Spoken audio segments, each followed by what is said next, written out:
Assalamualaikum warahmatullahi wabarakatuh. Saudara-saudara kaum muslimin rahimakumullah.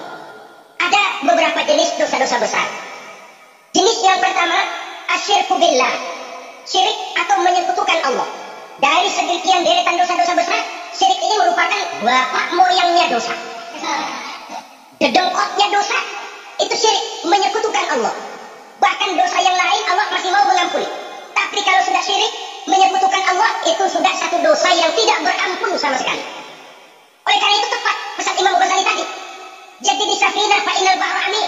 Jaga iman, pelihara akidah, dandani kapal. Karena hidup ini gelombang lautan sangat dalam, hidup banyak cobaan.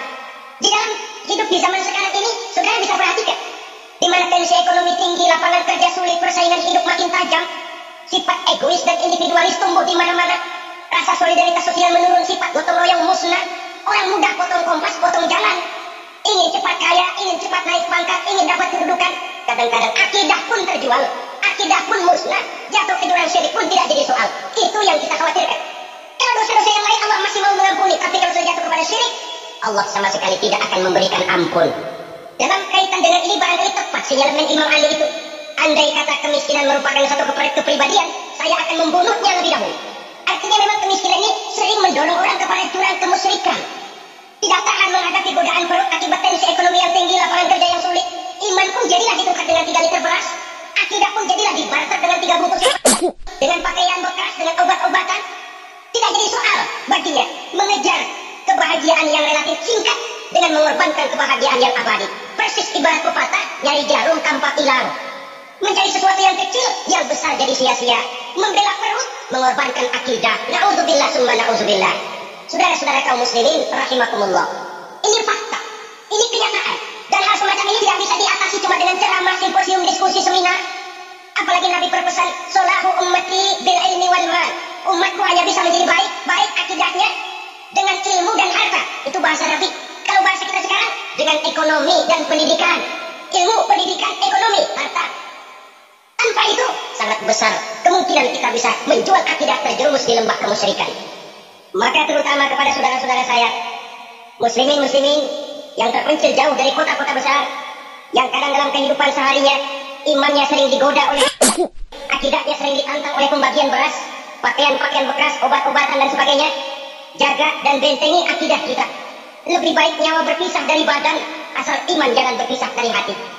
Kepada adik-adik saya, para remaja, para pemuda di kota-kota besar, yang iman dan akidahnya sering ditantang dengan minuman-minuman keras, fasilitas-fasilitas yang menghanyutkan, yang secara terarah dan praktis sedikit demi sedikit menggiring kita untuk keluar dari nilai-nilai akidah. Hati-hati, jaga baik-baik, sebab intan paling mahal, mutiara paling berharga, tidak lain nilai iman ini. Tergelincir kita daripadanya, jatuh ke lembah kemusyrikan, jatuh ke satu dosa yang teramat besar, yang Allah tidak akan pernah memberikan ampun lagi. Ini dosa besar yang pertama. Yang kedua, qatlun nafsi illa bilhaq, membunuh orang tanpa alasan yang benar. Di zaman kesulitan ekonomi kadang-kadang orang mudah nekat. Tengok saja, kadang-kadang karena pasar uang 100-200 perak saja nyawa bisa melayang. Kadang-kadang karena urusan yang remeh, salah omong, salah ambil, salah ucap, salah pegang, nyawa bisa jadi melayang. Alangkah murahnya nyawa, seakan-akan kita yang punya. Padahal nyawa itu hak milik Allah. Tidak pantas kita merampasnya, tidak pantas kita menghilangkannya dari jasad seseorang. Oleh karenanya, membunuh orang merupakan satu dosa yang sangat besar. Jangankan kepada orang yang seakidah, orang yang lain akidah saja pun, kalau dia hidup berdamai, rukun, berdampingan, kita harus melindungi. Apatah lagi teman seakidah sendiri. Saudara-saudara kaum muslimin rahimakumullah.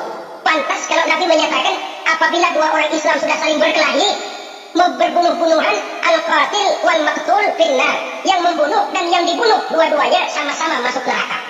Sahabat heran, ya Rasul, kalau yang membunuh masuk neraka sih wajar, tapi yang terbunuh kok neraka juga, kenapa? Kata Rasul, sebenarnya dia juga cuma sudah niat untuk membunuh, cuma keduluan saja. Andai kata dia tidak terbunuh, tentu dia yang akan membunuh. Saudara-saudara kaum muslimin rahimakumullah, Islam sesuai dengan namanya adalah agama damai. Kita tidak boleh mencari-cari musuh, walaupun tidak boleh lari kalau bertemu musuh. Oleh karenanya, pantang seorang muslim menimbulkan benih keonaran menjadi biang kerok buat lingkungannya. Sesuai dengan namanya, seorang muslim adalah seorang yang dalam hidup senantiasa berusaha menebarkan salam, menebarkan kedamaian, ketenangan dan ketentraman. Dengan prinsip, musuh jangan dicari, bertemu pun jangan lari. Yang ketiga, termasuk dalam kelompok dosa besar ini, syurbul khamr, meminum minuman keras. Termasuk di dalam kata khamr ini, ganja, morfin, narkotik. Sebab apa? Jenis minuman semacam itu tidak hanya merusak keadaan sekarang, tapi sekaligus merusak kehidupan yang akan datang. Kalau itu jatuh di tangan generasi muda, artinya akan merusak kehidupan masa depan daripada suatu bangsa. Karena apa? Remaja dan pemuda merupakan bentuk miniatur daripada kehidupan bangsa. Akan bagaimana warna umat Islam di Indonesia, bahkan akan bagaimana warna Indonesia 30, 40, 50 tahun yang akan datang, remaja sekarang jawabannya. Kalau remaja kita sekarang ini kerjanya cuma bisa nyekek botol, insya Allah bangsa Indonesia 30-40 tahun yang akan datang akan tumbuh menjadi bangsa teler. Tidak banyak yang bisa kita harapkan. Remaja adalah gambaran masa depan dari satu bangsa, dari satu umat. Dan remaja itu di dalam dirinya secara fitrah terkumpul semua bakat, terdapat semua kemungkinan. Kita ini lahir membawa sifat pemimpin, tapi juga membawa sifat pengacau. Kita ini ada bakat jadi orang jujur, ada bakat jadi pengkhianat. Kita ini ada bakat menjadi orang baik-baik, kita juga punya bakat jadi biang kerok. Kita kemungkinan bisa jadi pemimpin bangsa, tapi juga bisa menjadi pemimpin bangsa. Nanti lingkungan dan pendidikan akan menumbuhkan, membentuk mana yang tumbuh lebih subur. Kalau lingkungan dan pendidikannya lebih banyak bercerita tentang kejujuran, maka nilai kejujuran yang akan tumbuh lebih banyak dalam jiwanya. Dan insya Allah diharapkan dia akan menjadi manusia yang jujur di kelak kemudian hari nanti. Dan masalah minuman keras ini sebenarnya berkait. Kita tidak bisa cuma menyalahkan remaja saja, menyalahkan pemuda saja. Karena bagaimanapun masalahnya kompleks. Menghancurkan sesuatu tanpa melihat kausalnya, tanpa melihat sebab akibatnya akan sama juga bohong.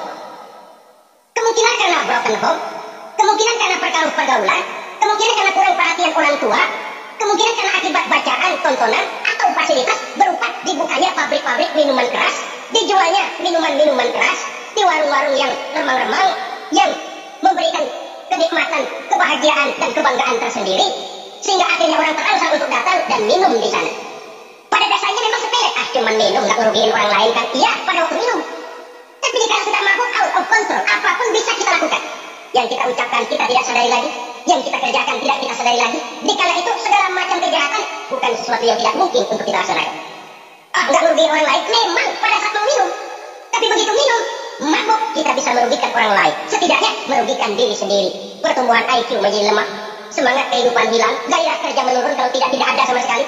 Lalu apa yang bisa kita lakukan dalam kehidupan? Dan akan lebih celaka kalau ini menimpa kehidupan generasi muda kita. Kadang-kadang yang ironinya, kalau yang orang tuanya mampu barangkali masih tertolong. Tapi yang orang tuanya kondisi ekonomi lemah masih kepengen teler juga. Orang tuanya gak mampu masih pengen mabuk. Dari ganja morfin gak dapat, akhirnya kalian cek diisepin. Yang penting kan bisa teler. Mendatangkan satu kebahagiaan tersendiri. Itu sebabnya memang satu kejahatan menurut teori polisi ya hanya bisa terjadi karena faktor N dan K. Niat dan kesempatan. Niat ada, kesempatan ada, jadi orang jahat. Kurang salah satunya, biasanya kejahatan terbendung. Niat ada, kesempatan tidak ada, sulit berbuat jahat. Kesempatan ada, niat tidak ada, tidak mungkin orang jahat. Tapi yang paling dominan sebenarnya niat. Kalau niat sudah kuat, kesempatan bisa dicari. Kesempatan bisa diciptakan. Biar hansip nongkrong, ditungguin lengahnya. Ya biarin, jam 11 sampai jam 2, matanya melotot, jam 3 dia mulai ngulek ngempet. Nah, di saat itu, saya masuk ke rumahnya. Kalau niat kuat, kesempatan bisa diciptakan. Dan kalau sudah niat, ini masalah hati. Kalau sudah masalah hati, menyangkut soal moral. Moral artinya sudah masuk kepada kehidupan agama. Saudara-saudara kaum muslimin, rahimakumullah. Yang keempat yang termasuk jenis dosa besar, az-zina, perbuatan zina. Di zaman pergaulan bebas dengan prinsip free sex ini, tengok sudah berapa banyak gadis-gadis bergelimpangan jadi korban. Berapa banyak bayi-bayi yang lahir ke dunia tanpa tahu kemana dia mesti memanggil bapak.